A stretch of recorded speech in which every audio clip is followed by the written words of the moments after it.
devolution ends in 1668, and the French managed to gain a lot of land after the war. However, their diplomatic relations have rotten. The Dutch have betrayed their ally, the French, and sided with the English and the Swedes against them. The French felt betrayed and wanted revenge. So, the French decided to make an alliance with their rivals. The English agreed to plan a war against the Dutch. France mobilizes and, along with England, declares war on the Netherlands in April 1672. They marched through Liege and captured Utrecht in June. However, the Dutch managed to gain an upper hand at sea, shooting down French and English ships.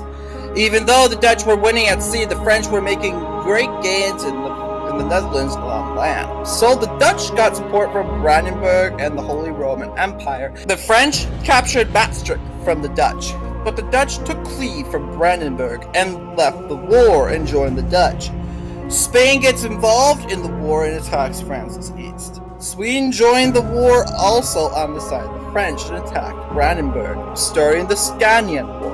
By 1674, most of France's allies, including England, left the war. The French were continuously battling the Spanish-French Campeche, and eventually the French took it. The Dutch continued to push the French out of their lands and were winning the war.